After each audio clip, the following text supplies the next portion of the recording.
2024 లేదా 25లో డిగ్రీ లేదా బీటెక్ చదివారా? సాఫ్ట్‌వేర్ జాబ్ కోసం ఎదురు చూస్తున్నారా? అయితే కోడ్ జ్ఞాన్ 100 డేస్ కోర్సులో చేరండి. జాబ్ సాధించండి.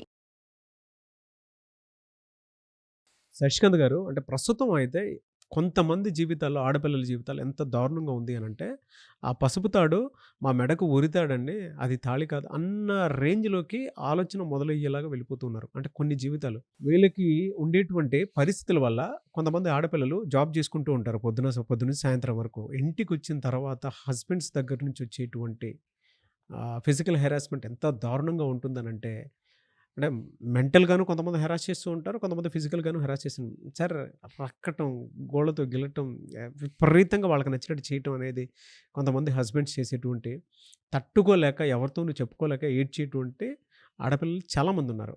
సార్ వీళ్ళకి జరిగేటువంటి టార్చర్ మామూలు టార్చర్ కాదు సార్. నేను క్వెషన్ అడిగేలోపు ఇది నా గురించే అని చెప్పేసి ఏడ్చుకుంటూ కింద కామెంట్ బాక్స్‌లో మెసేజ్‌లు పెట్టేటువంటి వాళ్ళు చాలా ఎక్కువ మంది ఉంటారు. అవును. నిజం చెప్తున్నాను నేను. అవును. అసలు దీనికి సొల్యూషన్ ఏంటి అసలు?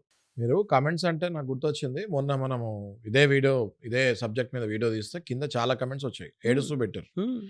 ఓకే. సో, ఇట్లా కామెంట్స్ వస్తే మనకి అర్థమవుతుంది దట్ మనం కరెక్ట్ టాపిక్ డిస్కస్ చేస్తున్నామని. ఆ టాపిక్ మీద ఇంకా డీప్‌గా రీసెర్చ్ చేసి మనం వాళ్ళకి సొల్యూషన్స్ ఈజీగా ఇవ్వచ్చు. ఫస్ట్ ఆఫ్ ఆల్ నేను మీకు అభినందనలు చెప్తూ, థాంక్స్ చెప్తూ హ్మ్. మీరు పబ్లిక్‌కి ఒక రకంగా ఇన్ఫర్మేషన్ చాలా బాగా ఇస్తున్నారు మా ద్వారా, అడ్వకేట్స్ ద్వారా. ఈ టాపిక్ చాలా సెన్సిటివ్ టాపిక్. బట్ మనం డిస్కస్ చేయాల్సిన పరిస్థితికి వచ్చాము. బికాస్ చాలామంది ఓపెన్ అప్ అవుతున్నారు ఉమెన్. హ్మ్. కమెంట్స్‌లో చాలామంది ఓపెన్ అవుతున్నారు. మీరు కమెంట్స్ పెట్టండి అమ్మా వెరీ క్లియర్‌లీ. తప్పకుండా మీకు రైట్ సొల్యూషన్స్ మేము ఇస్తాం. ఎందుకంటే చాలా మటుకు మీకు ఎలా ముందుకెళ్ళాలో మీకు అర్థం కాని పరిస్థితిలో మీరు ఉంటారు. నారాజ్ గారు, లాస్ట్ టైం మనం డిస్కస్ చేసింది ఏంటి అంటే, వుమెన్ ఎంపవర్మెంట్ అయిన తర్వాత ఉమెన్ ఇంకా బలవుతమే జరిగింది కానీ ఒరిజినల్గా ఉమెన్కి ఇంకా పవర్ రాలేదు అని చెప్తాం జరిగింది. చాలామంది మహిళా మండలిలో ఉన్న వాళ్ళు కూడా నాకు ఫోన్ చేసి కరెక్ట్గా మాట్లాడారు మీరు అని చెప్తాం జరిగింది నాగరాజ్ గారు. దాని తర్వాత నాకు అర్థమైంది ఏంటి అంటే, ఏదో ఒకళ్ళిద్దరు నేను చూసింది చెప్పాను. బట్ ఆ తర్వాత చాలామంది ఫోన్ చేసి మరి చెప్తాం జరిగింది నాకు. సార్ మీరు చాలా కరెక్ట్గా మాట్లాడుతున్నారు, నాకు ఎగ్జాక్ట్లీ ఇలాంటి కంప్లైంట్స్ హెచ్ఆర్సీకి, హ్యూమన్ రైట్స్ కమిషన్స్ కూడా ఇలాంటి కంప్లైంట్స్ చాలా వస్తున్నాయి సార్. కొంతమంది మగవాళ్ళు జంతువుల్లాగా బిహేవ్ చేస్తున్నారు అని చెప్పి ఇటీవల ఒక కేసు గురించి నేను మీకు ఎక్స్ప్లెయిన్ చేస్తున్నాను. ఒక వ్యక్తి దుబాయ్లో ఉంటాడు. Okay, he comes to India twice in a year, some times 3 to 4 times in a year. Okay, ఆయన దుబాయ్ నుంచి ఇక్కడికి ఒక 10 days 5 to 10 days ఉండటానికి వస్తాడు. Okay, he comes to India only for physical relationship with the wife. Okay, అక్కడ దుబాయ్లో ఉన్నప్పుడు phone చేయడు, నువ్వు బాగున్నావా బాగాలేదని అడగడు, ఒక రూపాయి కూడా పంపించాడు. He comes to India just to have physical pleasure and relationship with her in India. And ఆ 5 to 10 days ఆయన ఇంటి నుంచి బయటకు కూడా వెళ్ళాడు. కంటిన్యూగా ఈమెని ఫిజికల్గా సెక్షువల్ అసాల్ట్, సెక్షువల్ అబ్యూస్ చేసి మళ్ళీ దుబాయ్కి వెళ్ళిపోతాడు. మళ్ళీ 1 year తర్వాత, మళ్ళీ 3 months 6 months తర్వాత మళ్ళీ he will come to India. Okay, ఈ కేసులో ఆ ఉమెన్ నా దగ్గరికి మెడికల్ సర్టిఫికేట్స్ తీసుకొని వస్తాం జరిగింది.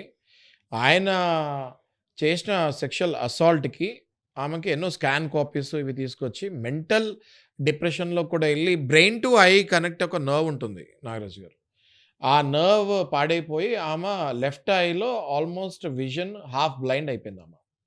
అంటే అంత క్రూరంగా, అంత రాక్షసత్వంగా బిహేవ్ చేశాడు హస్బెండ్. సరే, ఫ్యామిలీ విషయాలు ఏదైనా మాట్లాడతాడా అంటే he doesn't speak utter a word about his family. పిల్లలకి ఏం కావాలి, నీకేం కావాలి, తల్లిదండ్రులకి ఏం కావాలి, అసలు నీ హెల్త్ ఎలా ఉంది, నీకేమీ అవసరం ఉంది, నువ్వు దుబాయ్కి వస్తా, అస్సలు అట్లాంటి సమస్యనే లేదంట. మీరు అలా చెప్తుంటే నాకు చాలా ఎమోషనల్ అనిపిస్తుంది. అంటే వాళ్ళు బాధ చెప్పుకోలేరు. మీరు చూడండి ఇప్పుడు మన వీడియోకి కింద ఎన్ని కమెంట్స్ వస్తాయి, ఎంతమంది బయట కంట్రీస్లో హస్బెండ్స్ ఓన్లీ ఇదే పనికి ఇండియాకి వస్తారు, ఆ వైఫ్ ని 1 week to 10 days. Common man people అంటే అంటే సామాన్య ప్రజల కొన్ని జీవితాలు కూడా ఈ విధంగానే ఉన్నాయండి. అంటే నారాజు గారు, సరే వచ్చాడు, ఆ అమ్మాయి భరించింది ఆయనని, వెళ్ళిపోయాడు అనుకుంటే ఆ అమ్మాయి నా వరకు వచ్చేది కాదండి.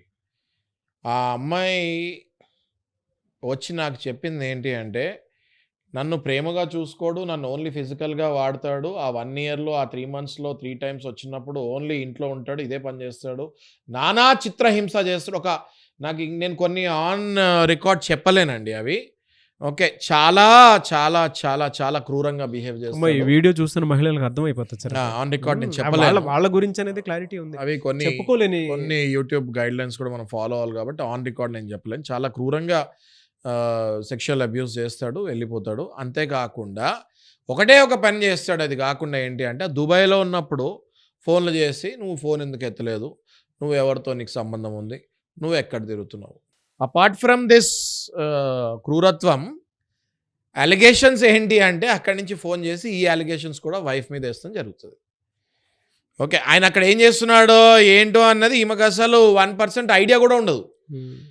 ఇక్కడ ఈయన వచ్చినప్పుడు ఏం చేస్తాడో ఈమెకు తెలుసు. వెళ్ళిపోయిన తర్వాత అక్కడి నుంచి ప్రతిరోజు ఫోన్ చేసి నువ్వు ఎవరితో తిరుగుతున్నావు, నువ్వు ఫోన్లు ఎత్తలేదు, నిన్న నువ్వు ఎక్కడున్నావు, ఏంటి నీకు వాళ్ళతో అక్రమ సంబంధం ఉందా, వీళ్ళతో అక్రమ సంబంధం ఉందా అని అంటగడతాడు. ఇదే పని ఆ వ్యక్తిది. ఇలాంటి వ్యక్తులు, ఇలాంటి మహిళలు ఎంతమంది ఉన్నారో నాకు కమెంట్స్లో కనుక వస్తే, కంటిన్యూగా ఒకవేళ ఇట్లా నాకు జరిగింది ఇలా అని కమెంట్స్ కనుక వస్తే ఖచ్చితంగా నేను ఇప్పుడు ఇచ్చే లీగల్ సొల్యూషను దీని మీద లీగల్ రీసెర్చ్ కూడా చేసి సుప్రీంకోర్టు జడ్జిమెంట్స్ బయటకి తీసి ఇలాంటి వాటిలో సుప్రీంకోర్టు ఏమిచ్చిన జడ్జిమెంట్స్ దాన్ని బట్టి మనం లోవర్ కోర్ట్స్ మీద దగ్గర ఉన్న హైకోర్ట్స్లో మనం అప్లై చేసుకొని న్యాయం తీసుకోవచ్చు నాగరాజ్ గారు. డెఫినెట్గా అండి. రైట్. మీరు ఆ భరోసా ఇస్తుంటే చాలా హ్యాపీగా ఉంది. ఖచ్చితంగా నాగరాజ్ గారు ఒక స్టేజ్కి వచ్చేసాం మనం ఇంకా. ఓకే. ఏ స్టేజ్కి వచ్చేసామంటే చారిటీ, సర్వీస్ మోటో ఇవన్నీ మాలో వచ్చేసాయి. అంటే మేము కేసెస్ చూసి చూసి చూసి చూసి చూసి చూసి ఇంకా ఏమైపోతుందంటే అరే ఒక ప్రొఫెషన్ ప్రాక్టీస్ ఒకటే కాదు, ఎంతో కొంత మన న్యాయవాది వృత్తిలో కొంచెం సర్వీస్ కూడా చేయాలి, మంచి మాటలు కూడా చెప్పాలి, టైం తీసుకొని మీ దగ్గరికి వచ్చేది నేను అందుకే. ఓకే. ఓన్లీ ఒక న్యాయవాదిలాగానే కాదు, ఒక మనిషిలా కూడా ఎంతో బాధ అనిపించి నేను ఇవి చెప్తున్నాను మీకు. Which is comes under marital rape అండి. మ్యారిటల్ అదే చెప్తున్నాను సార్ మీకు. మ్యారిటల్ రేప్ అన్నది వెస్ట్రన్ కంట్రీస్లో ఉంది, ఇంకా ఇండియాలో దానికి ఏది కోడ్ లేదు. There is no code. Okay. There is no penal code or there is no criminalising section అనేది దీనికి ఇంకా క్రియేట్ కాలేదు. దీని మీద చాలామంది ప్రపోజల్స్ ఇస్తాం జరిగింది, చాలా బిల్స్ ప్రవేశపెట్టడం జరిగింది, కానీ ఇప్పుడు దాకా దీని మీద ఏది కోడ్ క్రియేట్ అవుతుందని ఇంకా అవ్వలేదు. కానీ దీన్ని ఎలా ఎదుర్కోవాలి, ప్రస్తుతం ఉన్న చట్టంలో దీన్ని ఎలా మనం ముందుకు తీసుకెళ్ళాలి అన్నది నేను మీ ద్వారా చెప్తాను. ఓకే. మనకి ఒక 2 సెక్షన్స్ ఉన్నాయి నాగరాజు గారు. ఆ 2 సెక్షన్స్ జనరల్ ఫార్మాట్ లాగా అడ్వకేట్స్ అందరూ ఏం చేస్తారంటే 498A ఒకటి, డొమెస్టిక్ వైలెన్స్ ఒకటి, ఎవరు డైవర్స్ గురించి వచ్చినా కూడా చాలా మటుకి 2 సెక్షన్స్ వేసేస్తాము, ఇంక్లూడింగ్ నాతో సహా. ఎందుకు వేసేస్తామంటే ఆ సెక్షన్స్ లేనిదే వాళ్ళకి ప్రెషర్ ఉండదు అన్నట్టు అది వేస్తూ ఉంటాము. దానికి ఎవిడెన్సెస్ వాట్ బెస్ట్ ఎవిడెన్సెస్ వాళ్ళు ఇస్తారో ఆ ఎవిడెన్సెస్ వేస్తాము. చాలా మటుకు యాక్సెప్ట్ అవుతాయి, అది ప్రూవ్ కూడా అవుతాయి, పనిష్మెంట్స్ కూడా పడుతూ ఉంటాయి. ఓకే.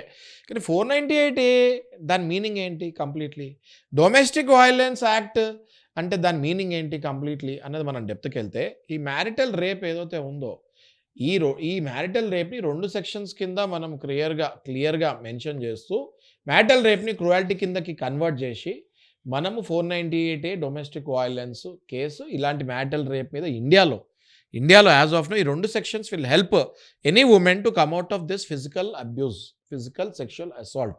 ఈ 2 సెక్షన్స్లో కూడా మనం వేరేవేమీ మెన్షన్ చేయకుండా క్లియర్గా పోలీస్ స్టేషన్కి వెళ్ళినప్పుడు కూడా 498A పెట్టినప్పుడు ఓన్లీ ఇవే. ఆ మహిళ ఎవరైతే నా దగ్గరికి వచ్చారో స్కాన్ కాపీస్ తీసుకొని వచ్చారు ఆయన చేసిన క్రూరత్వానికి, ఎట్లా ఆమె హర్ట్స్ ఎక్కడెక్కడ దెబ్బలు తగిలాయి ఏంటి అవన్నీ తీసుకొని వస్తాం జరిగింది. ఓకే.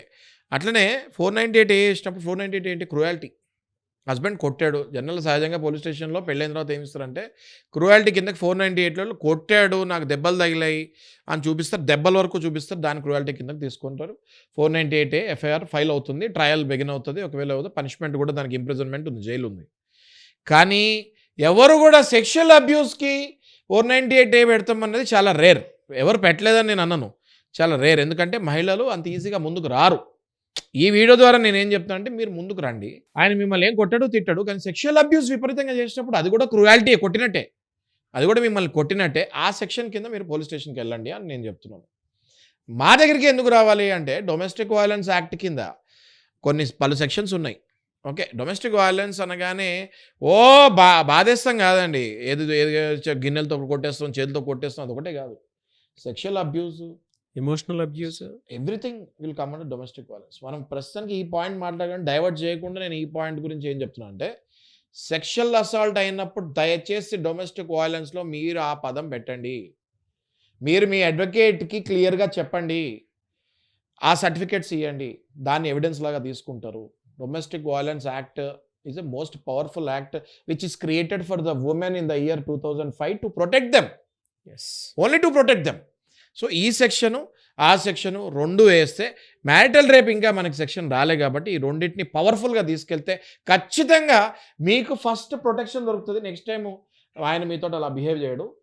నెక్స్ట్ మీకు అష్యూరెన్స్ ఏంటి అంటే ఆయనకి దీని మీద పనిష్మెంట్ కూడా ఆయనకి అప్లికబుల్ అవుతుంది.